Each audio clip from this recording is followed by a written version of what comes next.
Welcome back, guys. What's up? My next subject we're going to talk about is basically having fake friends and why I no longer allow some of my closest friends, whether they're associates or friends, be around my boyfriend, let alone proximity to him, meaning having access to him, whether that is via social media, via numbers. I try to keep my relationship as private as possible. And I do look forward to being more out in the open with my relationship. But right now, I just kind of want to talk about reasons why I have my boundaries up so far when it comes to my boyfriend. Okay. And sorry, y'all, I do need to shave, but listen, that's a whole nother story. We just gonna keep that down. We just gonna keep that down.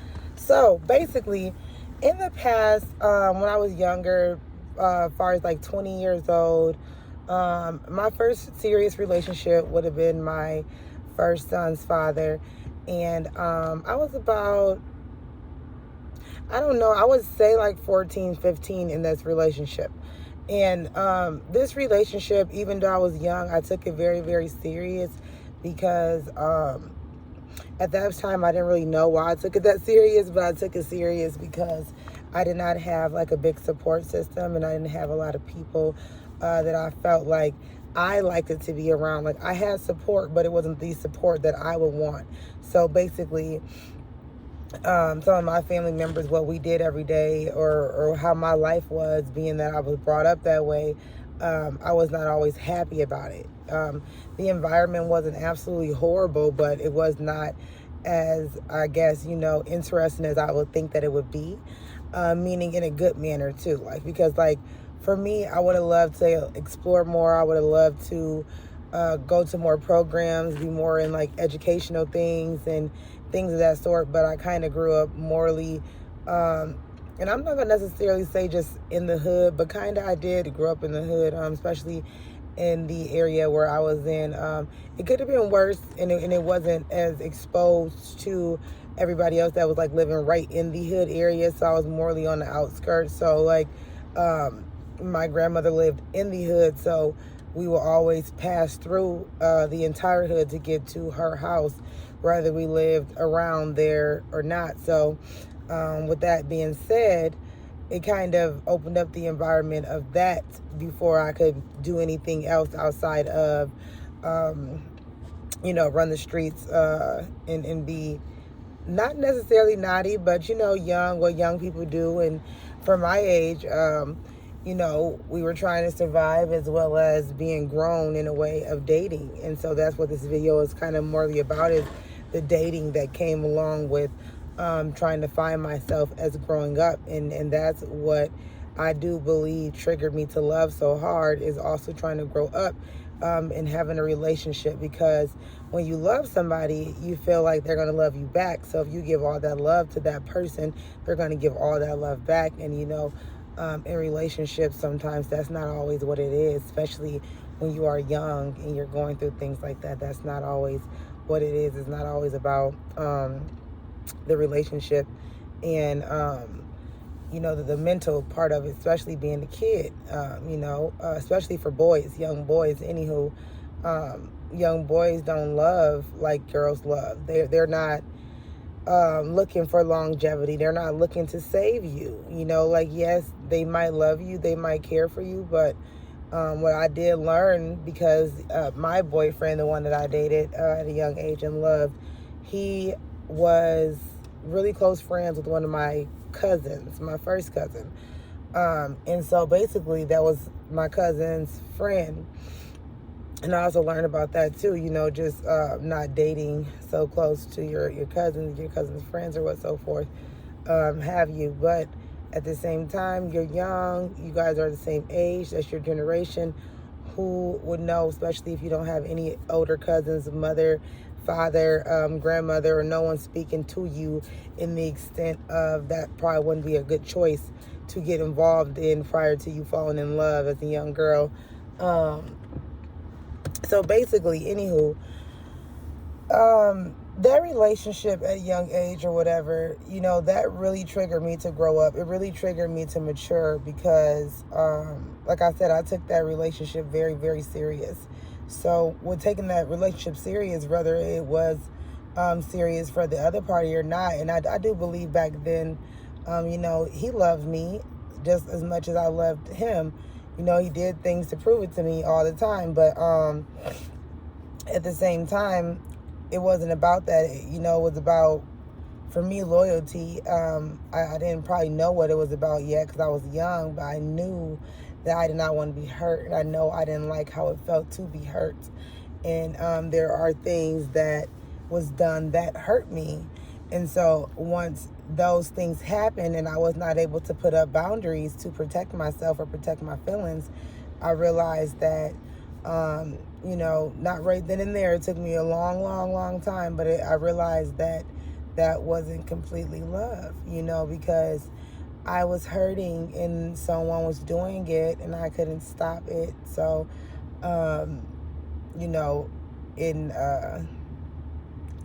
it took a lot to understand that. And that was like my first love of my life. And, like I said, it goes back to, the lack thereof of relationships with the ones that you maybe, when you were younger, thought that you needed a relationship with. But when you get older, you realize that some of those relationships that you didn't have with the ones that you thought you needed it with, it's probably best that you did not have those relationships with them. And I say that in the most respectful way that can be said. Because some people spend a lifetime wanting a relationship with their father, and they spend a lifetime wanting a relationship with their sister, and they spend a lifetime wanting a relationship with their grandmother or whom have you. For some women, they spend a lifetime wanting a relationship with the person that they're dating, the person that they're with. And sometimes if you don't have those relationships naturally, they're almost not worth having. Because once you get them, it's not what you wanted it to be. And if they wanted to have that relationship with you, just like they say, people make time for who they want. So to ever get it mistaken that someone is not seeing you because they're busy or, life got the best of them. No, they don't want to see you. They are purposely not having that connection, that relationship with you, whether it is to hurt you or to punish you, or because they're not all the way right, because they don't want you to prosper, because they don't want you to have that closure, because they feel that you don't deserve what you do deserve. Because if everyone else in the world have a mother and a father, and everyone else in the world have healthy relationships, there's no reason why you can't have those things too. So, it's a blessing to learn those things at a young age, like, under 20 or 22, 23, 24, because, I would hate to learn those lessons later on in life, and we kind of learned those on Liar Liar when his dad kept lying and lying and lying, and whenever he did come around, it was like an emotional roller coaster. So it was like it almost wasn't even worth it. But at the same time, if that's what the young man wanted, then that's what he deserved, was that moment with his father. But this also goes to like relationships, like I told you, friendships, what so forth have you. And basically what I wanted to kind of touch on tonight or today is how some girls act like they're your friends and they only play themselves thin to get close to your man.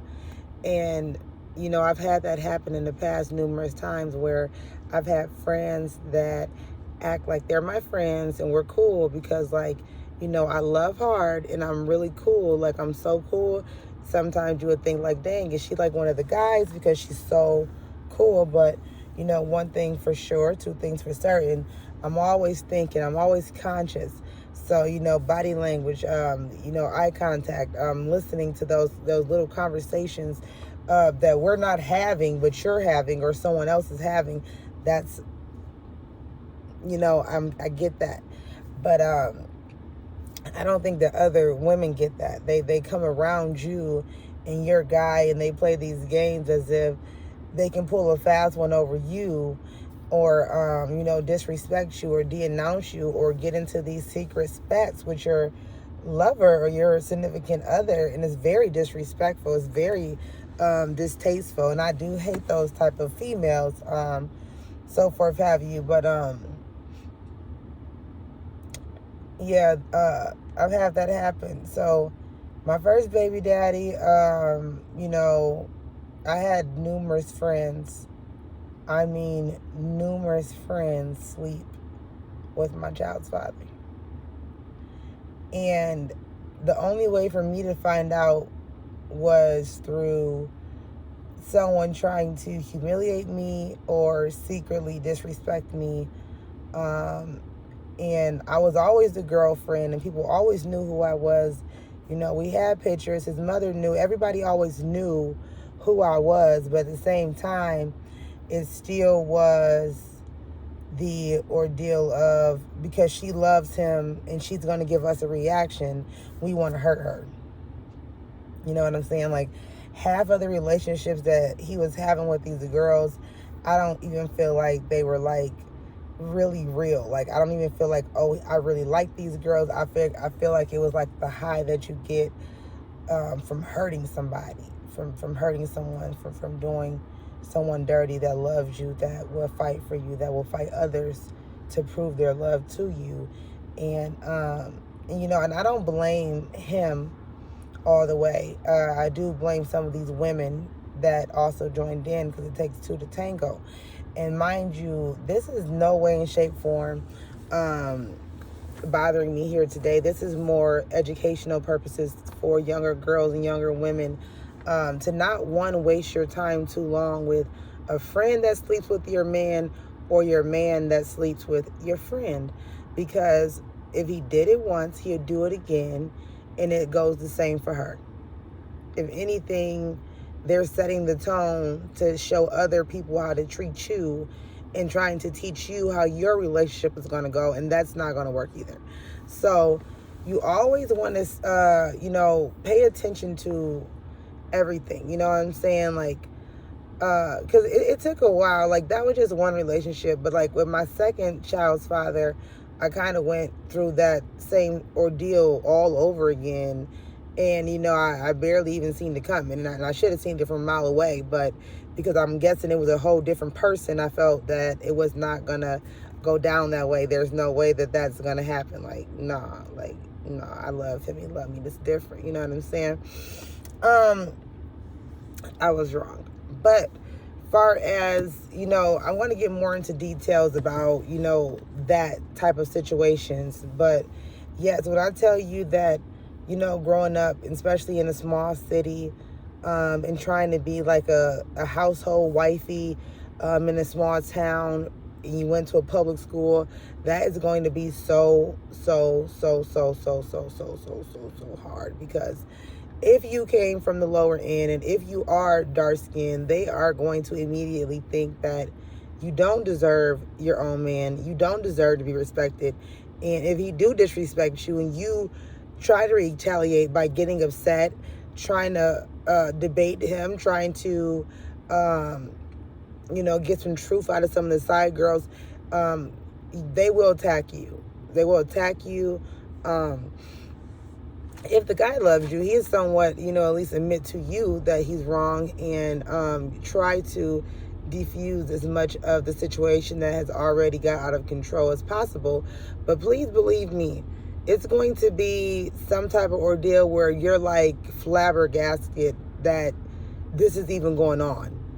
So like, these are all the reasons why, like, I don't literally have my relationship public right now. Like, I been in a relationship for the past 3 years, and I do trust my partner, and he's totally different than anyone that I've ever been with. But it's just so crazy that, people do these things. I even had a friend that I did bring around this particular person, and he went in her house to do something, to grab something. I was in the car waiting, and he said that she had did something weird, like he was screaming and yelling. Like when he came in the car, he was trying to have a conversation about it, and I'm like, what is it? Because I'm really chill. Like for the most part, I try to be really, really chill. I try not to like overreact and scream and yet like chill out. I can't even think if you're acting a fool. So I literally have to have it like calm to be able to function.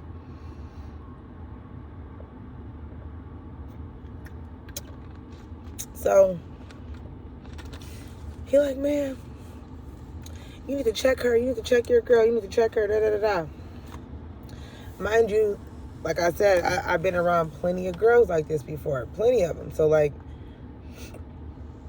if anything, I'm surprised, but at the same time, I'm not even surprised. Like, you can't even put it past anybody nowadays. Like, you almost gotta just trust your man to just tell you when these girls are doing these things, because otherwise, you know what I'm saying, just expect it. Like, some girls, because they've done so much things that they can't get over in their life, that they're going to always try to go after the guys that's with the girls. They think that these girls that have guys and they're not as like maybe appealing or sexual, or they're not at the clubs all the time, they're not like in the popular light, that those girls are lame or those girls are less than them. And that's the furthest thing from the truth. The reason why the girls with the men have a man is because they are good girls. Now, whether they man have an eye for someone else or he cheats, that's something on him. That's not necessarily something on the girl that's getting cheated on. And that does not give her a right to go out and cheat as well. Because I hate, okay, so my device is going to be dying soon, so I'm wrap this video up. I hate when girls like, oh, he cheated on me, so I'm going to cheat on him. Or he cheated on me, so I'm going to sleep with this person, I'm going to sleep with that person. I mean, like when I was younger, have I ever had a moment or two like that in my life? I would lie to you if I said that I didn't. But what I'm saying is, in law, like law of life, law of street code, like you don't do that. Like what a man do to a woman can never do to a man. So just because he's cheating, just because he's lying, it does not give you the right to do that. It does not mean always stay with them. It depends on what kind of relationship you guys have. I mean, we have many of different relationships, you know, but if you guys are in a real committed relationship, I would think that you would not be that way. I would think that things would be a lot better and you would not go that route. And it would be a simple conversation or misunderstanding that you guys can get all aboard upon. Or, you know, sometimes you have them Jezebel spirit women that will try to talk to your man, and he might go too far. He might get himself into some trouble. And those are also situations where you can protect your man and be like, okay, listen here. You did this, but don't do it again. I understand what happened because I can see what happened. Like some guys are not as strong as their woman, like literally, and they don't understand that there are girls out here that is going to try to do things to mess up those relationships. They're going to try to do things to the women too to mess up the loyalty in the relationship that she have to her man. So it's going to be very, very important for you to flat out be loyal, be responsible, be in good communication with your significant other, and be on the same board. Because like I said, I don't even play the whole friends talking to my man thing. Like I'll get real quiet because like it ain't much to talk about. Like, he can talk to your man and barely want to talk to your man because there's a reason why your man is your man and my man is my man, okay? There's something about my man that I like that he does that's for me, and there's something about your man that you like that he does for you. So, when we're taking time doing this interaction with the couples meeting each other and everybody talking to the other and all this, sometimes it get really weird. So, sometimes it's very important to do your own thing, and don't worry about all that partnering with other relationships and couples, because some couples have so much drama within their relationship that they're not even ready to go meet with another couple. And when they get around y'all, it's going to spew all over the table. So you're not going to be able to really enjoy their company anyways, because some people mentally are not there. Just because they're in a relationship does not mean that one or the other is not cheating. It does not mean that they will not be jealous of another couple when they see a couple. You know, and I can go on and on all day about it. But Thank y'all for listening to me, and I'm going to wrap it up for right now. I might do a few more videos tonight. Other than that, keep rocking with me so I can let you know the tea. Thank y'all. Have a good one.